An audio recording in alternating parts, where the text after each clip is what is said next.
E aí, pessoal, boas-vindas a mais uma explicação técnica da Ford College. Hoje a gente vai mergulhar de cabeça num processo de engenharia fascinante. Pegar aquelas plantas arquitetônicas lá do Ethereum e traduzir tudo diretamente para a máquina virtual da Solana. É literalmente pegar a teoria e transformar em uma ferramenta prática e rigorosa. Para quem desenvolve no ecossistema, entender essa transição é um divisor de águas absoluto. Vamos lá?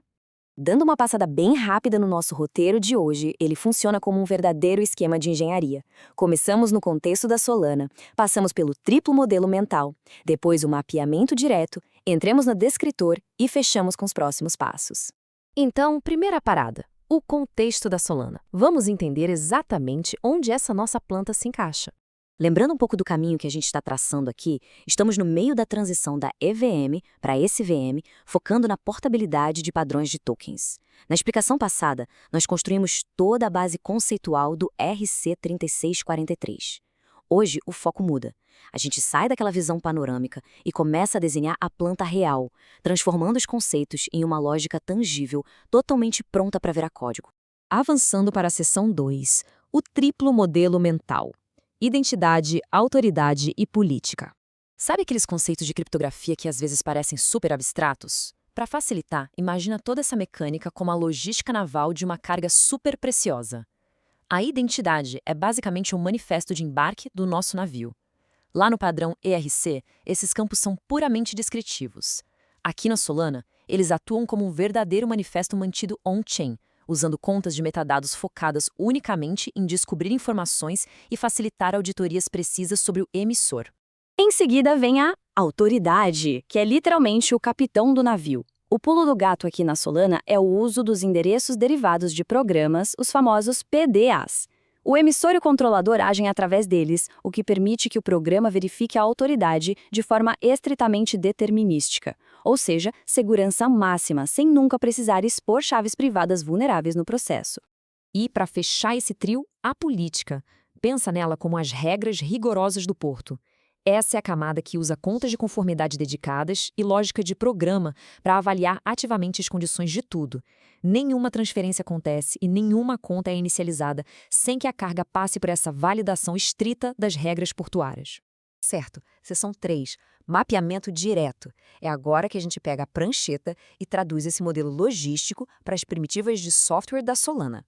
Olhando para essa tradução direta, a entidade emissora vira uma autoridade de mint por PDA, garantindo que o controle fique atrelado ao programa. O controlador passa a ser uma autoridade PDA com sinalizadores de papel, as famosas flags, o que permite provas e revogações seguras. Já as restrições de transferência são mapeadas para contas de conformidade especializadas, mantendo o estado da regra altamente auditável. E os metadados? Bem, a gente otimiza mantendo só o hash on-chain, apontando para uma URI off-chain. E fica a dica de ouro: sempre que der para durar as extensões do token 2022, use. Isso reduz consideravelmente a superfície de programas customizados. Mas claro, engenharia de sistemas lida o tempo todo com escolhas e compensações, né? Na hora de guardar as listas de permissão, temos duas vias. A opção A é usar contas explícitas. É uma abordagem incrivelmente simples e super auditável, mas o custo com aluguel de rede é consideravelmente maior.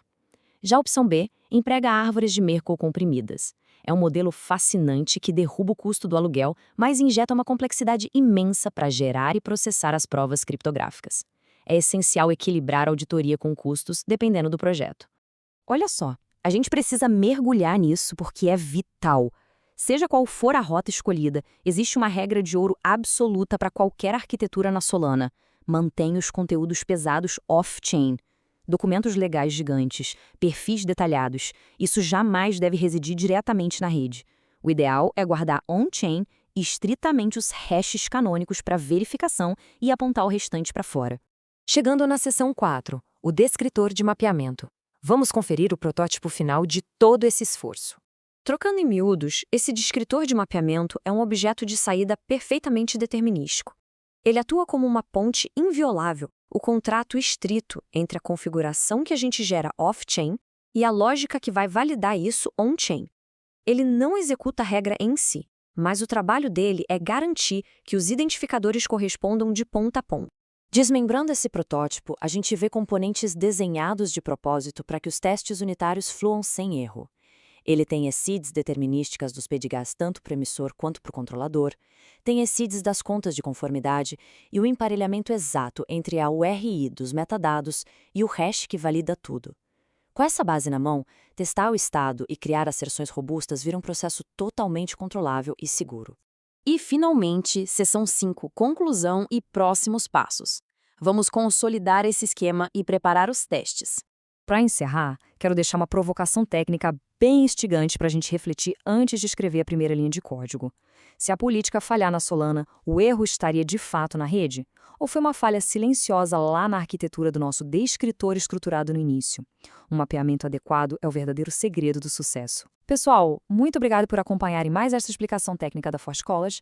Para expandir o domínio nessas ferramentas essenciais e saber mais sobre engenharia Web3, é só dar um pulo no site forge.college. Um grande abraço e até a nossa próxima jornada de desenvolvimento.